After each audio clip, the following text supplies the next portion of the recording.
वो कह रहा है जैसे परमेश्वर के जो बच्चे हैं, जो लोग हैं, as the children of God, वो क्या है? आप किसके भागी हो? मांस और लहू के। are partakers of flesh and blood. लहू है, हमारे अंदर लहू बहता है। We have blood we have flowing in a us. human body.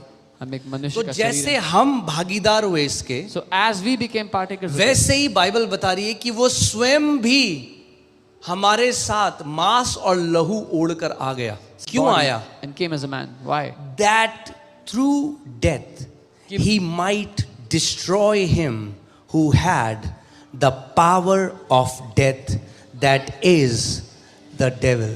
ताकि मृत्यु के द्वारा उसे जिसे मृत्यु पर शक्ति मिली थी अर्थात शैतान को निकम्मा कर दे. यानी शैतान के पास किस चीज की शक्ति थी? मृत्यु की शक्ति थी. So the devil had the power over death.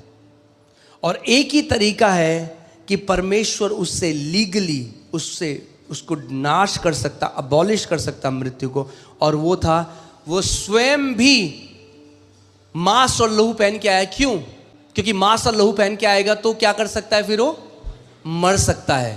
Through death, मरने के द्वारा जिसके पास मृत्यु का अधिकार है उसको निकम्मा कर डाले, उसको पूरी रीति से नाश कर डाले. तो आपको बहुत सारे लोग मिलेंगे, अरे वो परमेश्वर तो अपने आप को क्यों नहीं बचाया? So many people will say, if he was God, why didn't he save himself?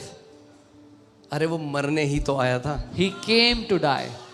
इसीलिए तो मांस और लहू पहन के आया कि मर सके, और मरने के द्वारा जिसके पास मृत्यु का अधिकार था उसको पूरी रीति से निकम्मा कर दे जो शैतान है. लोग यहाँ जानते हैं कि यीशु मारा गया. How many here know that Jesus died? Sure हो आप? तो अगर यीशु मारा गया, So if Jesus died, तो फिर मृत्यु भी उस दिन हार चुकी है. so then death has also been defeated that day.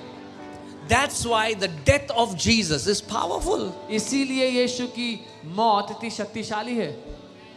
That's why his death is unlike any other death of any other person. इसीलिए उसकी मृत्यु किसी भी और व्यक्ति जैसी नहीं है, उससे That's अलग why है. Jesus is not just a martyr. इसीलिए यीशु केवल शहीद नहीं है. शहीद नहीं है वो. He is not just a martyr. उसको शहादत नहीं मिली, ईसाईयत के लिए नहीं मरा हो. He did not obtain martyrdom for Christianity. वो परमेश्वर है, महान यहोवा, He is the जो great देह God धरकर आ Jehovah, गया, who put on लहू और flesh, मांस पहन कर आ गया put on flesh कि and मर blood, सके, that he could और die, मरने के द्वारा and through जिसके death, पास मृत्यु का अधिकार था उसको पूरी रीति से निकम्मा कर डाला.